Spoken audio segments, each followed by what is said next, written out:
পিনাকি ভট্টাচার্য যেহেতু মুসলমান নারী বিয়ে করেছেন আমার জানা মতে, ফলে তিনি তার জাতকুল হইয়াছেন, এতে কোনো সন্দেহ নেই।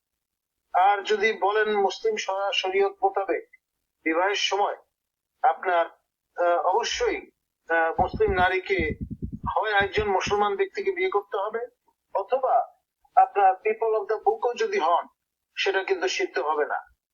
মুসলমান যুবকের পক্ষে খ্রিস্টান এবং ইহুদি বিয়ে করা নাজায়েজ নয়, কিন্তু মুসলমান নারীর পক্ষে আপনার যেখানে ইহুদি এবং খ্রিস্টান বা নাসারা বিবাহ করা আইন সিদ্ধ নয়, সরাসিদ্ধ নয়, সেখানে ব্রাহ্মণ যিনি পৌত্তলিক তাকে বিবাহ করা তো ডেফিনেটলি অধর্মের কাজ।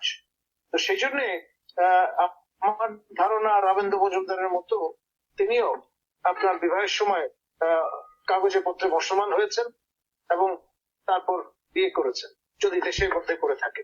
আর বিদেশে করলে সিভিল ল অনুসারে হয়তো অন্য কোনো একটা বিষয় পদ্ধতি বের করে নিয়েছেন। কারণ আমি অনেককে জানি মুসলমান মহিলা আপনার মানে ভিন্ন ধর্মের মানুষকে বিয়ে করার জন্য বাংলাদেশ থেকে নেপালে চলে যেতেন কাছে ধারে, সেখানে গিয়ে বিয়ে করে আবার ফিরতেন, এরকম একটি বিষয়।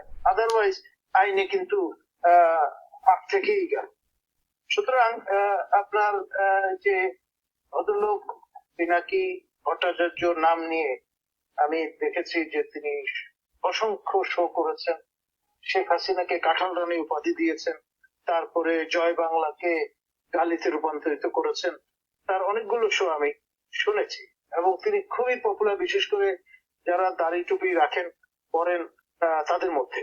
আমাদের হুজুররা রীতিমতো ঘন হয়ে আপনার একটা স্টাডি সার্কেলের মতো অবস্থান নিয়ে তার এই বয়ানগুলো শুনেছেন এবং আমার ধারণা এখনো শোনেন। এখন নও মুসলিম হিসেবে আপনার হয়তো তাকে উৎসাহিত করা দরকার, তাকে প্যাট্রোনাইজ করা দরকার, সেই চিন্তা থেকে হুজুরা হয়তো এই ভূমিকা পালন করছে।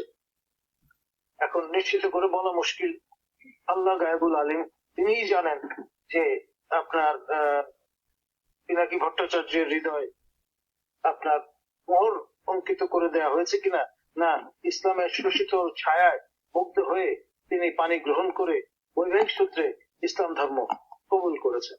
আল্লাহ গায়েবুল আলিম জানেন, আমি কিন্তু এটা নিশ্চিত করে বলতে পারবো না।